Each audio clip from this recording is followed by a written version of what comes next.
extensive program of research and development in the field of disc flight, which was started in 1952, is being conducted by Avro Aircraft Limited at Malton, Ontario.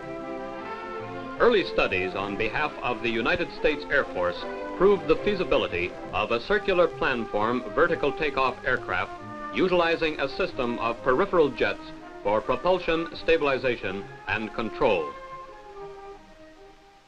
The current phase of the program entails the design and construction of the Avrocar, an 18-foot diameter test vehicle for the United States Army.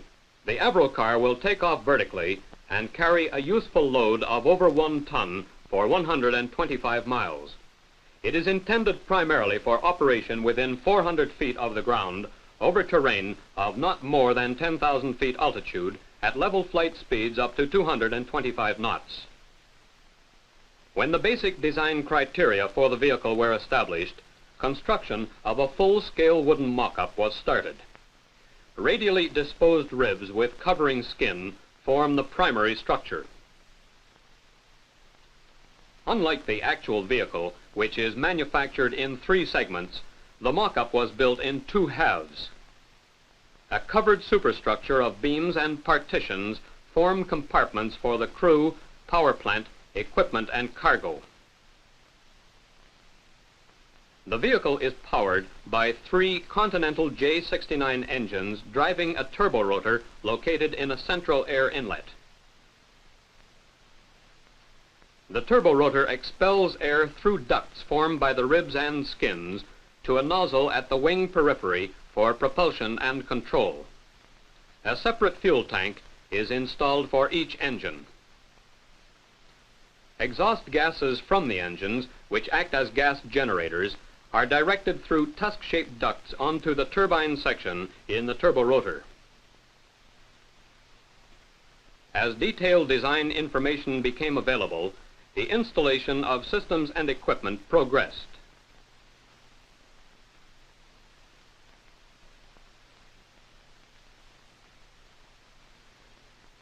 The completed mock-up provided a dimensionally accurate and fully representative model for evaluation prior to construction of the first Avrocar.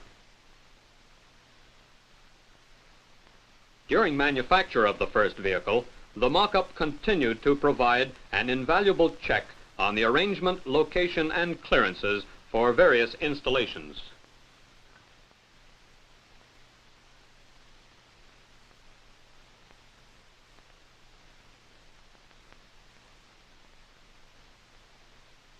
A 1/20th scale model designed and manufactured for use in the Avro ejector wind tunnel provided preliminary data on the aerodynamic characteristics of the Avrocar, both in hovering and in forward flight.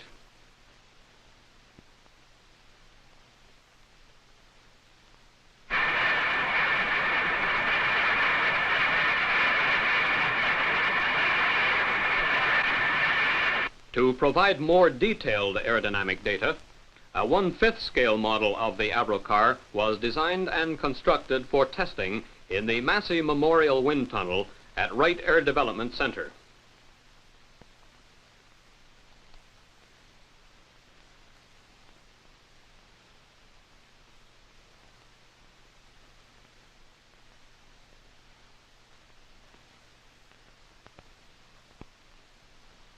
Before being dispatched to WADC for installation in the tunnel, the model and its supporting structure, together with integral force balance, were assembled.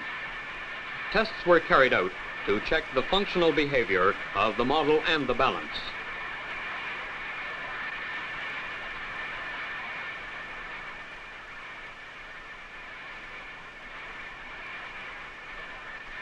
Wind tunnel tests, including flow visualization tests, were performed to determine aerodynamic characteristics and pressure distribution during takeoff, hovering, transition, and forward flight.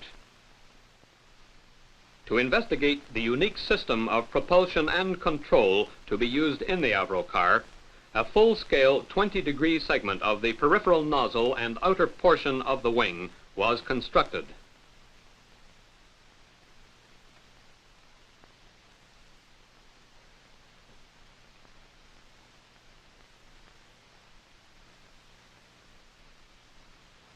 tests were performed at the Orenda Engines test establishment at Nobel. Here, airflows and pressures could be provided to the segment to match those supplied by the turborotor in the actual vehicle. Two spoiler rings in the throat of the peripheral nozzle deflect the jet flow for pitch and roll control.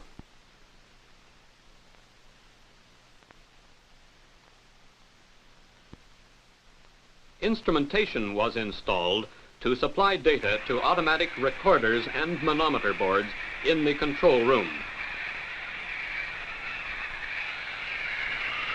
Vertical takeoff and hovering are achieved by downward deflection of the peripheral jet, which in the proximity of the ground produces appreciable thrust augmentation. Transition from hovering to forward flight is achieved by rearward deflection of the jet.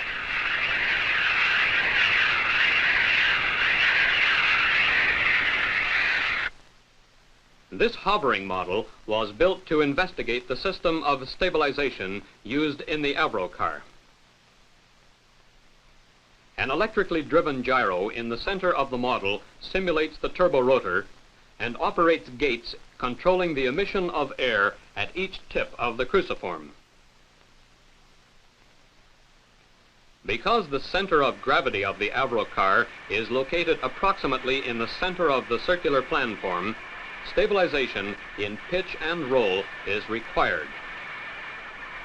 On the vehicle, the gyroscopic characteristic of the turborotor is used to sense the rate of imbalance in pitch and roll and introduce corrective bias into the flight control system.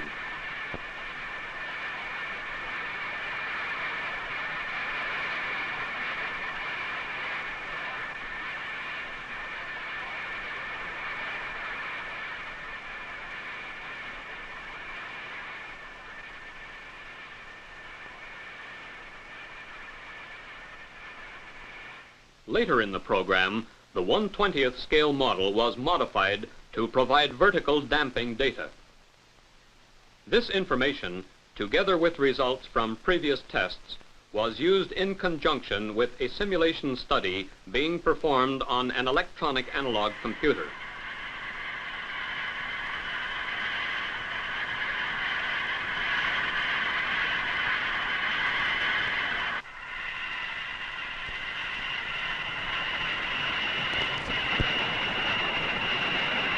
The analog computer was operated as a flight simulator with representative controls and instrumentation.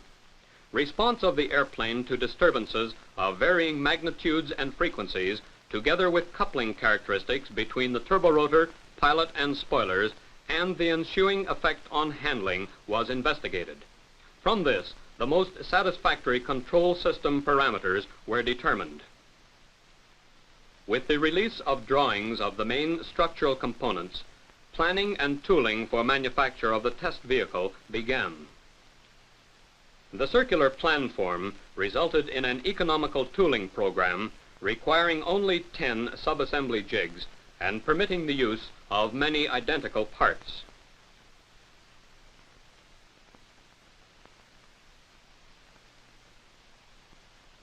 One final assembly jig is used for assembly of the main structural components.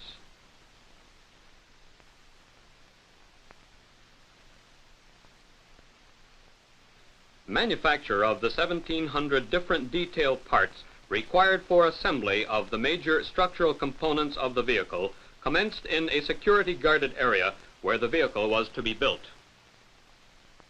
The basic structure of the Avrocar comprises a center base around which 3 identical wing segments are assembled to form the circular planform. The wing segments are separately fabricated from radial ribs and upper and lower skins. Ducts form between the ribs provide for the passage of air from the centrally located turborotor to the peripheral nozzle. Together with the center base and 3 additional ribs, the wing segments are married up in a final assembly jig. Engine air inlet ducts, each centrally divided by one of the 3 additional ribs, are formed between the wing segments on final assembly. The outboard end of each of these ribs is reinforced to carry a landing gear leg.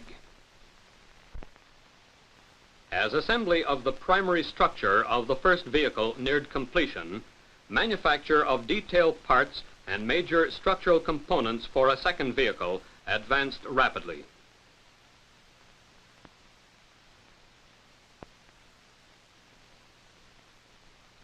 After assembly of the primary structure and the installation of the tricycle landing gear, the vehicle is removed from the final assembly jig.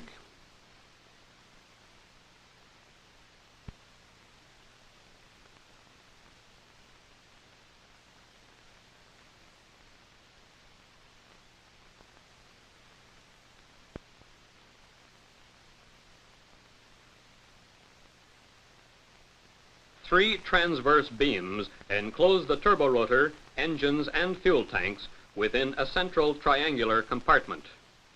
Each engine is installed in a separate bay, and fuel is supplied by three independent fuel systems.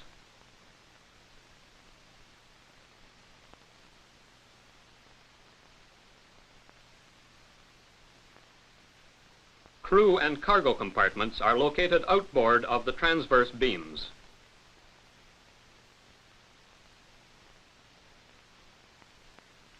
The turborotor, which is a turbine compressor combination, was developed by Orenda Engines Limited. To achieve a lightweight unit, hollow brazed steel compressor blades are used. In this pilot program, one blade was processed to prove the suitability of the copper brazing employed in manufacture. The two compressor blade segments, a root fitting and a tip fitting, are installed in a jig. Flux is then applied prior to installation in a bell for brazing.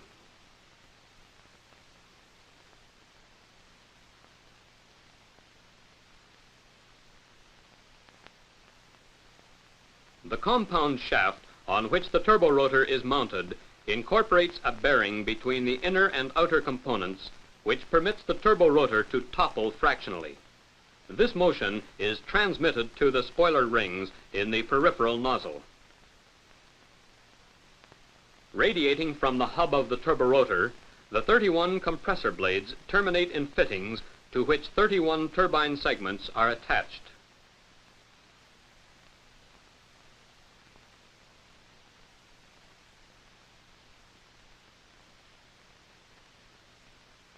Each turbine segment incorporates 4 blades.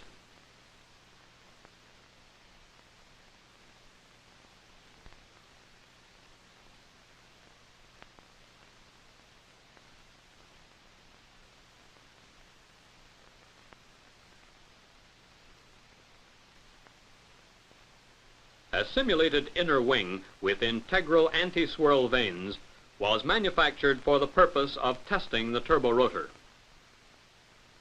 The turbine nozzle ring and turborotor casing were introduced to simulate as closely as possible the conditions under which the turborotor would operate in the vehicle.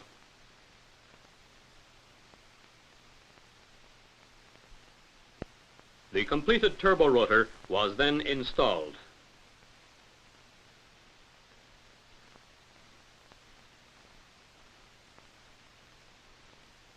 Finally, it was checked in readiness for the extensive ground test program.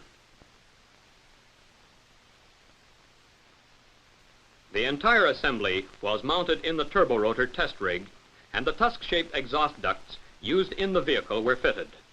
To simulate the power provided by the 3 Continental engines, part of the output from one Orenda turbojet was ducted to the test rig.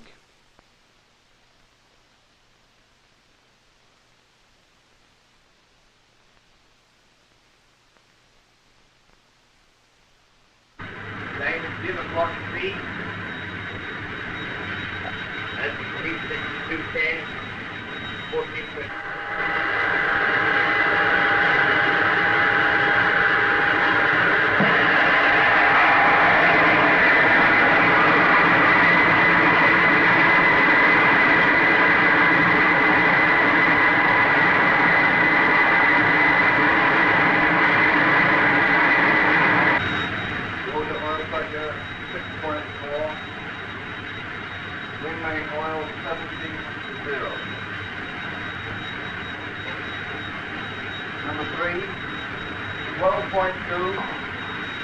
11.3, 12.3. Lateral, 5 mils. Vertical, 1.5.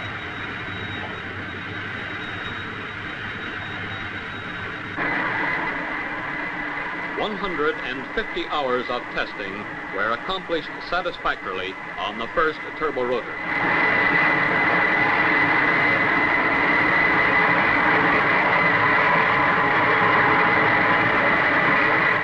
Subsequently, a second turbo rotor, which had been proof tested for 8½ hours, was installed in the vehicle.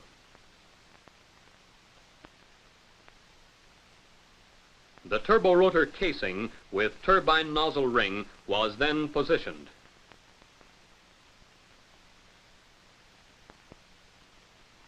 The third engine and its associated exhaust duct was installed.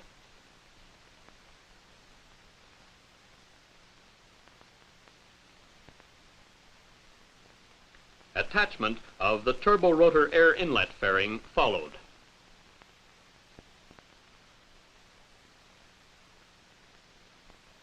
During construction, numerous tests were carried out on the various airplane systems. Typical of these were control system checks. Installation of the inner wingtip permitted mechanical checking of the transition control rings. The rings are used to direct air during hovering and transitional flight.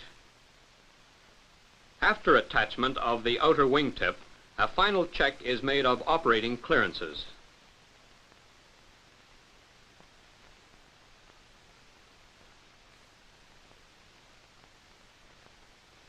Similar tests were conducted on the spoiler rings and yaw control vanes in the throat of the peripheral nozzle.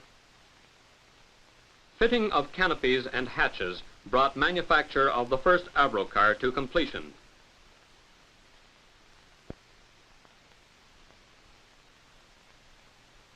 The vehicle was weighed, and estimated values of weight and balance were confirmed.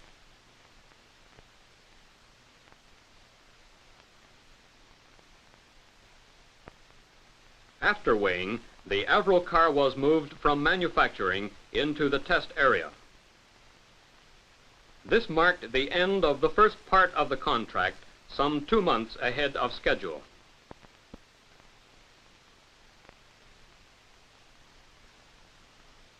In the test area, equipment will be installed in the vehicle in preparation for the ground test program. Successful completion of ground tests will enable flight testing to commence and provide information required for development of the Avrocar.